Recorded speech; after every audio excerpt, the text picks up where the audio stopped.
السلام عليكم ورحمة الله وبركاته. فكر معايا اللحظة، كم مرة حسيت بالغيرة من صاحبك اللي بينام كأنه في غيبوبة ومفيش أي حاجة في الدنيا ممكن تصحيه؟ تخيل كده إنك ممكن تعمل حفلة صاخبة جنبه وهو في عالم تاني خالص، وفي المقابل كم مرة صحيت على صوت دبة نملة أو حتى مجرد تغيير بسيط في الإضاءة تحس كأن حواسك كلها شغالة حتى وانت نايم.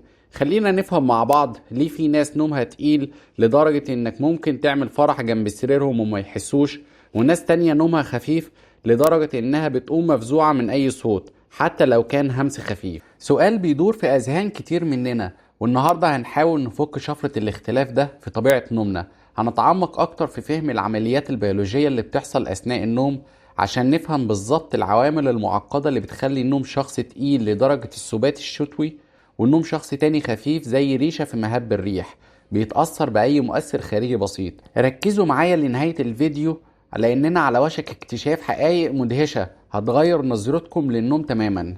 عشان نفهم الموضوع ده بشكل كامل محتاجين الأول نفهم ايه اللي بيحصل جوه جسمنا وايه المراحل المعقدة اللي بيمر بيها نومنا كل ليلة. النوم مش مجرد فترة راحة سلبية بنفصل فيها عن العالم، بالعكس ده عالم تاني خالص مليان نشاطات معقدة بتحصل في دماغنا وجسمنا بتنظيم دقيق. دورة النوم الطبيعية بتتكون من مرحلتين أساسيتين ليهم خصائص مختلفة تماما: نوم حركة العين السريعة ونوم حركة العين الغير سريعة. النوم نفسه بينقسم لثلاث مراحل متدرجة في العمق. المرحلة الأولى N1 دي مرحلة النوم الخفيف اللي بتمثل الفترة الانتقالية بين اليقظة والنوم العميق. في المرحلة دي ممكن تحس انك لسه صاحي تماما، واي صوت بسيط او حركة مفاجئة ممكن بسهولة جدا انها تصحيك. عضلاتك بتبدأ تسترخي وممكن تحس ببعض الوخزات او الهزات المفاجئة.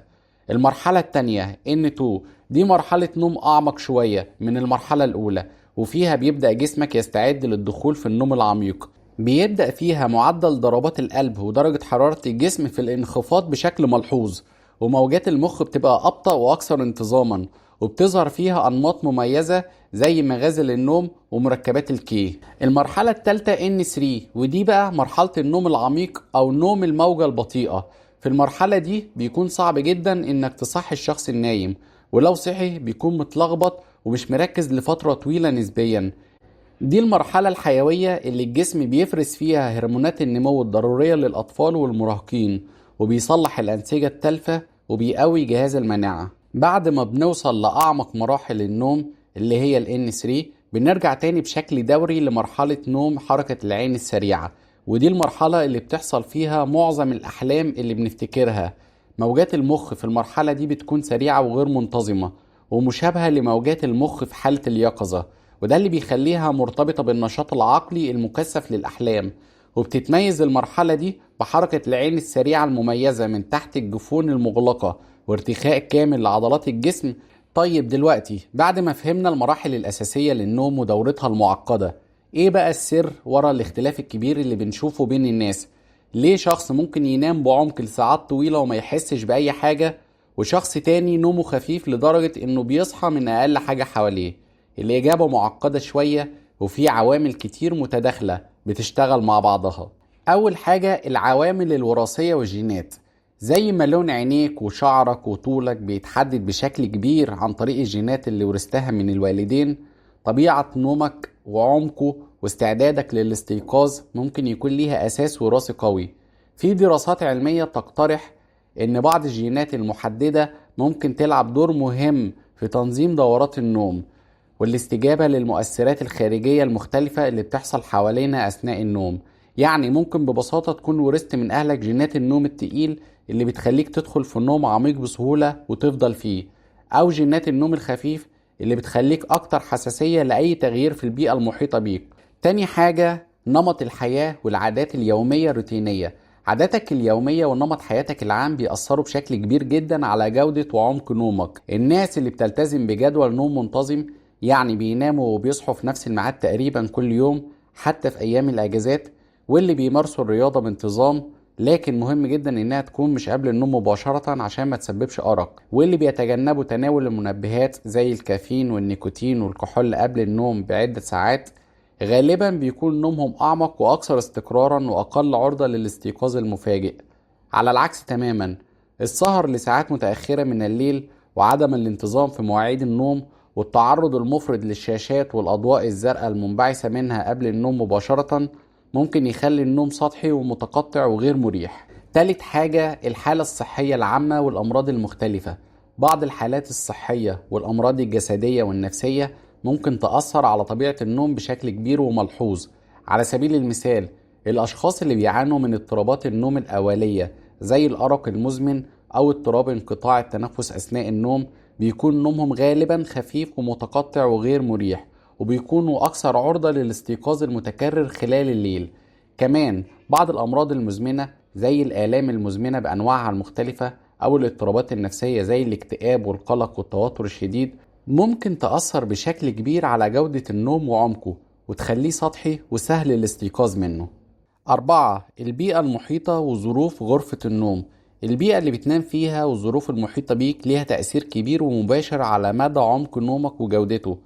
غرفة النوم الهادية تماما والمظلمة بشكل كامل واللي درجة الحرارة فيها معتدلة ومناسبة بتساعد بشكل كبير على الدخول في نوم أعمق وأكتر راحة واستمرار النوم لفترة أطول بدون استيقاظ.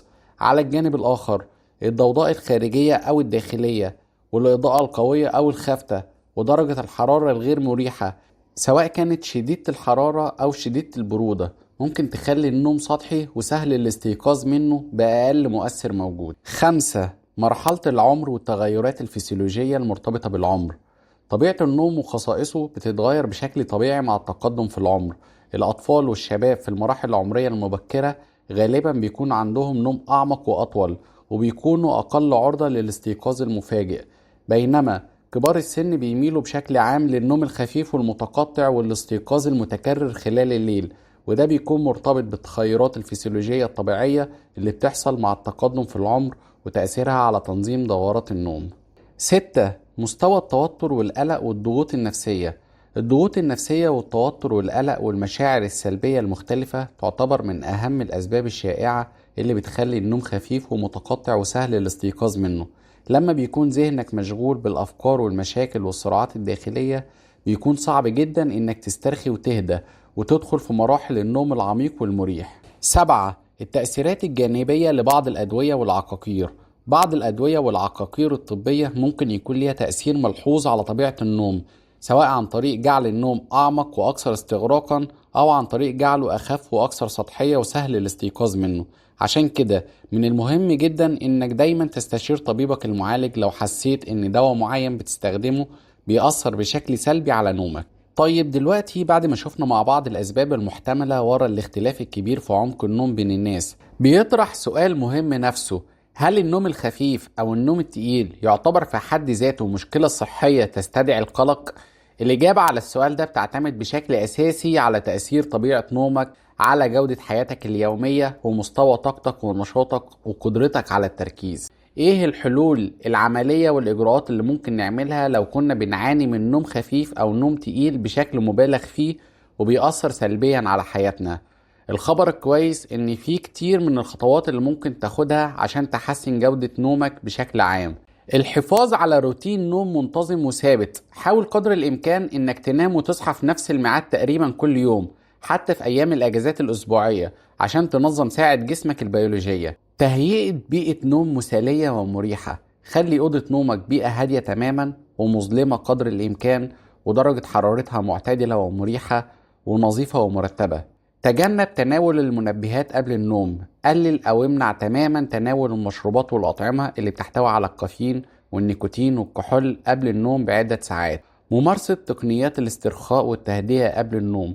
جرب بعض تقنيات الاسترخاء زي التأمل أو اليوجا الخفيفة أو تمارين التنفس العميق أو الاستماع للموسيقى الهادئة قبل الذهاب إلى الفراش. تجنب التعرض للشاشات والأضواء الزرقاء قبل النوم. حاول تقلل من استخدام الهواتف الذكية والأجهزة اللوحية والتلفزيون قبل النوم بساعة على الأقل، لأن الضوء الأزرق المنبعث منها ممكن يعيق إفراز هرمون الميلاتونين المسؤول عن تنظيم النوم. ممارسة الرياضة بانتظام. حاول تمارس التمارين الرياضية بانتظام خلال اليوم، لكن تجنب ممارسة التمارين العنيفة أو المجهدة قبل النوم مباشرة. استشارة الطبيب المتخصص عند الحاجة. لو كنت بتعاني من مشاكل مستمرة في النوم أو بتلاحظ تغيرات كبيرة في طبيعة نومك، من المهم جدا إنك تستشير طبيب متخصص في اضطرابات النوم عشان يستبعد أي أسباب طبية محتملة ويقدم لك التشخيص الصحيح والنصيحة والعلاج المناسب لحالتك. في النهاية طبيعة نومنا هي جزء فريد من تكويننا، وبتتأثر بمجموعة كبيرة من العوامل. فهم العوامل ديت ممكن يساعدنا نفهم نفسنا بشكل أفضل وناخد خطوات لتحسين جودة نومنا وبالتالي جودة حياتنا بشكل عام. لو عجبكم الفيديو ما تنسوش تعملوا لايك وشير وتشتركوا في القناة لو لسه ما اشتركتوش عشان توصل لكم كل فيديوهاتنا الجديدة. شاركونا في التعليقات ايه طبيعة نومكم، تقيل ولا خفيف، وايه الحاجات اللي بتساعدكم تناموا بشكل أفضل. شكرا لوقتكم ومشاهدتكم، وإلى اللقاء في حلقة جديدة وموضوع شيق تاني. السلام عليكم ورحمة الله وبركاته.